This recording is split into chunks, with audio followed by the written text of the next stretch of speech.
afterwards they write crosses because no one's going to type in the symbol cross 3 times to get the song. Of course but I like this song a lot, and I had a quick listen earlier. I like it as well. It's there's about 3 or 4 really good songs on that album, I think, to be honest with you. So enough to make the whole thing flow and be well worthwhile doing. I think it's made up of that's right. They had 2 EPs before it that were just thrown out, and this album is a makeup of the remastered bits of that. Obviously, they jumbled together the EPs and redone them. Yeah, which I'm absolutely for people doing. I love that shit. So it's like a mini intro compilation of the rest of the stuff, but just done better. Yeah. Like that, yeah. Chino has always been the kind of guy you can tell has massive influences in 80s music. Yeah. You know, he's doing Smith's covers to cute. Yeah, absolutely, yeah. So it's good to see him do this. Some of the stuff is quite poppy in terms of the electronic stuff going on in the background, but no, when it first came out, I was really happy with it. There's a lot of side projects are just dog shit. To be honest with you, even some of your favourite bands' side projects, you go, that is just... There's a lot of side projects that are just vanity absolute vanity and it's projects. Just them getting something out of our system. It's like, I can always imagine the conversation where someone... I don't know, pick a fucking band, right? AC/DC. Angus Young turns around and he goes, look at all these fucking songs, lads. And the band sit down and they listen and they go, I don't know, man. They say, do you know what? That'd be great, actually, if you got fucking, you know, the roadie over there that's a deadly bass player. You know what? You're right. I wonder how many side projects where someone going, in a nicer way, fuck off and do that somewhere else. Keep that stink away from this band. Yeah. 100%. I think a lot. And you know why? That's why half of the stuff half of my ones I think are electronic based. Yeah. Because you can't bring your drummer into your electronic project, and you can't bring a lot of time you can't bring your bassist or your guitarist into it. When I was partially involved in the recording of the Corrs' second album, right? Were you? There's a mate of mine was the assistant engineer and the whole thing, so I used to go in at night and I'd help him. It was all tape back then. Yeah. We'd be helping out. I'd be helping him fucking splice tape and resetting rooms and fucking just doing general kind of rough mixes for the main engineer in the morning. It's in Westland Studios. Yeah. Pearse Street. And they had this little room, this tiny little, tiny box, like a toilet, tiny box room with a computer and a keyboard for Jim Corr. Right? No word of a lie. So fucking, he'd sit in there, like with a keyboard and like a guitar hanging on a wall. And he'd just be banging out absolute scutter just to keep him out of the way. You know what I mean? Because he'd be sitting there like fucking, we should be going to the drum bass bit now. They're like, what about the flute? So from the second album, he was batshit. Listen, I had to deliver master tapes to his apartment once in Donnybrook, and what I thought was Andrea Corr answered the door. I was like, Andrea, how are you doing? Jim Corr's wife. Also called Andrea, though. Spitting image. That is terrifying. Yeah, spitting image of his sister. I don't think I could be with someone who had the same name. Mm-mm. Let alone fucking both. Yeah. But listen. And he slammed it on my face, well, so fuck him.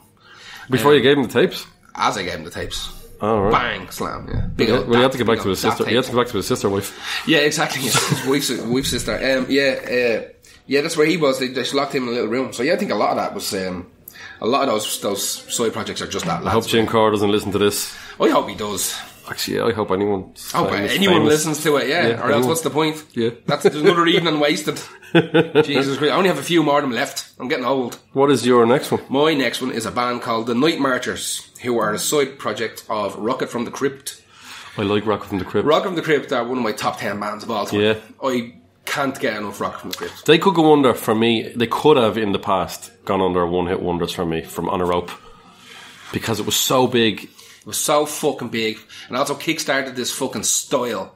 Yeah, it's like they did so much for that genre of the kind of rockabilly punk. I don't know what it is. They're much better than that, though. They're so good, and they're much more. When you listen to Rocket from the Crypt, they're not what they look like, and their riffs and their guitars, and most importantly, how they produce their albums sound just beautiful. They just have this particular sound. Yeah. The only album there is the first album. It's called Paint as a Fragrance. I don't like that. It doesn't make sense to me. This is Rocket. Oh, right. But what happened was after Rocket done their big run and they kind of went on a hiatus, they were like, will we, won't we? What we do is just take a little break for a while. And John Reese, or Rice, depending on how you want to pronounce it, everybody calls him Speedo. Speedo is kind of his band nickname. They tend, all the bands related to Rocket from the Crypt and the guys in Rocket from the Crypt give each other kind of nicknames. Just I think it's like a rights thing or something for the labels. And but his nickname is Speedo. Yeah. And so I think Speedo decided he wanted to start another band, and he was already in 4 bands: Hot Snakes, Drive Like Jehu, fucking he's in a bunch of bands. So he took, I think, one of the guys from Hot Snakes and a couple of random mates of his and started this band called the Night Marchers. Now, I had never, here's the story for you, I had never even heard of the Night Marchers. Ever. Until one day a mate of mine, you know, Boxface, knew that I was a massive Rocket fan, and he came over to the shop, the record shop that I owned at the time, and he said, Night Marchers are playing tonight up in Crawdaddy. And I said, who the fuck is Night Marchers? He goes, it's like Rock from the Crypt, basically. It's Speedo, his new band. I was like, mate, I haven't tuppence. I haven't a penny. And I run a record. Yeah, exactly. Before vinyl was big. Yeah, exactly. I literally missed the wave by a year. I closed my shop a year before everybody started buying records again. Oh. But anyway, Boxface brings me down. Fair play to him. Buys me a ticket, buys me a couple of points. He's a good lad. Blew my fucking head off. He brought a guy on tour to open with him, a guy called Dan Sartain, who became real big afterwards. I know that name. Yeah, but they done the coolest thing I've ever seen in my entire life at a gig. Dan Sartain went up. He's a solo guy. He's got another kind of greaser looking, you know, fucking mechanic looking dude, you know, turned up jeans, slick back hair, whatever. Pack of soft pack of Marlboros folded into his t-shirt, you know. Yeah, of course. And he got up on stage with his electric guitar and he played whatever, half an hour. And then the guitarist from Night Marchers got up and played a song with him. He stayed there. The bassist from Night Marchers got up, played a song with them. The drummer from Night Marchers got up, played a song with them. All Dan Sartain songs. And basically the support act melded and evolved into the Night Marchers. That's brilliant. Yeah. And Dan Sartain played 2 Night Marcher songs nice. with them before he walked off stage and the lads started their end of the gig. Yeah. I've never seen it done before. That's people having fun. Yeah, it was absolutely ridiculous. Yeah. And I'll never forget, they were just after releasing their first album. It's called See You in Magic. And it's actually, surprisingly enough, it only went up on, I'll say Netflix. It only went up on Spotify very recently because it was put out by Vagrant Records, who don't have a great history with Spotify. And you couldn't get it for years and years. It wasn't on Spotify, and I went up a while ago. And I remember even from that gig, just standing there, never hearing any of these songs before, I remembered every single fucking song they played. That's how good the songs were. Yeah. And I went off and I found a copy of it on CD or on iTunes or some shit like that, and I got a copy of it. And that's the way things used to be. You listen to the song, then you go hear it. Not you hear it and go, those are my ones, I can't wait to hear them at the gig. Exactly. Those songs that instantly resonate with you at a gig. Yeah.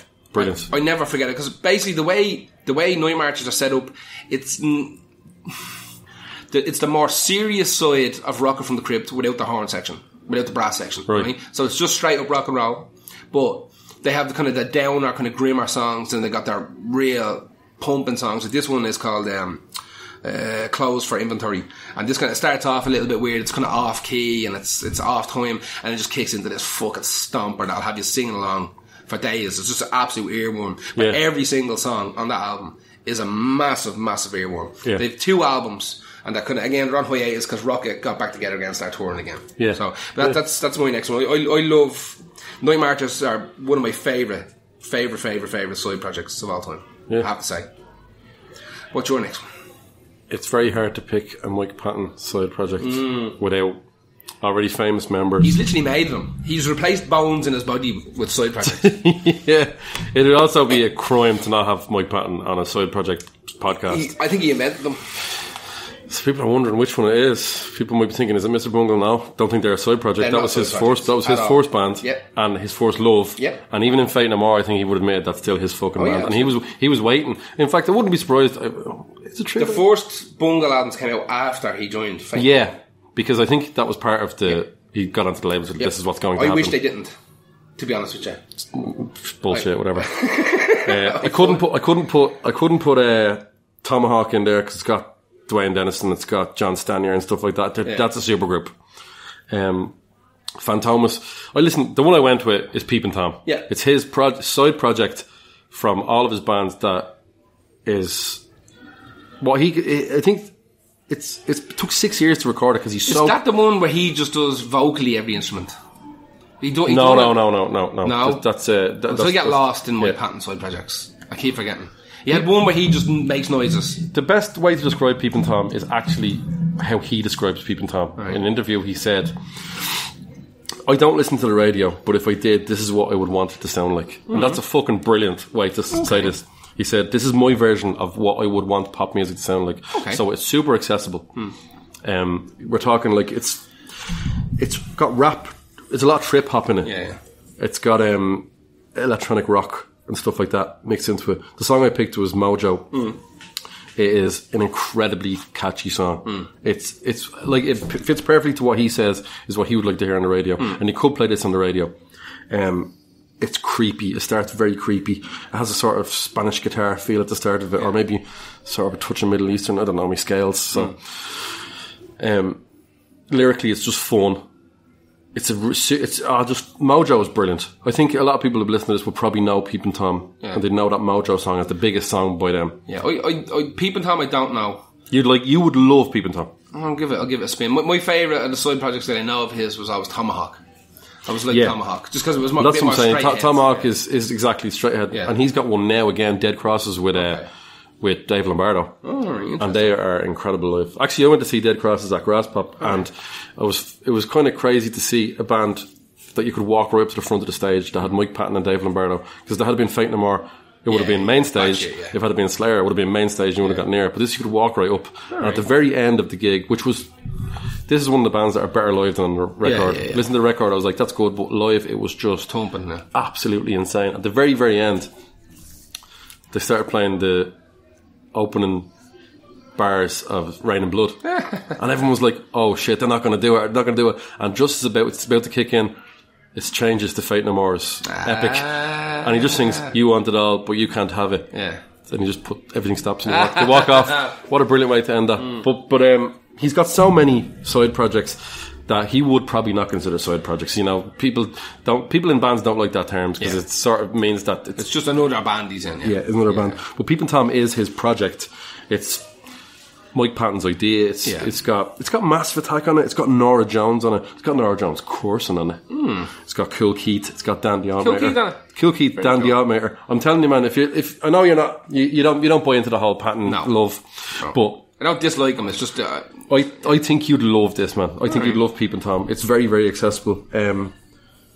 It's also weird as well, because Mike Patton has to be weird. It has to be a little bit off kilter. He's not going to release it. Even his straight head stuff is still quirky enough. Like. So whereas Tomahawk would be the grungier rock band, and Dead Cross are kind of, I wouldn't even say hardcore, but they're kind of metal. This would be his, like he said, his pop album. Pretty cool. So here's your next one. My next one is a band called Ramallah. I like this song a lot. Doesn't that have a piano or synth wave? It's got piano in the intro, and the rest of it's just balls out metal. And it's a side project from a band called Blood for Blood. I like Blood for Blood. Yeah, Blood for Blood are fun. The funnest of the... Actually, fun is a terrible word to use for Blood for Blood. Because the lyrics are not fun.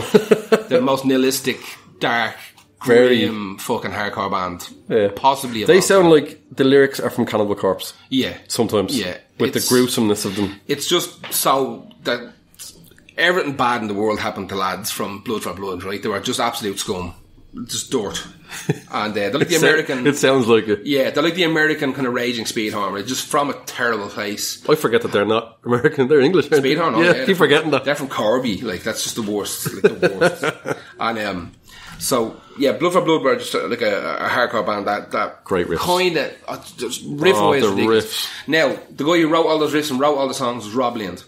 So, he had a little side project because he wanted to go heavier even than Blood for Blood.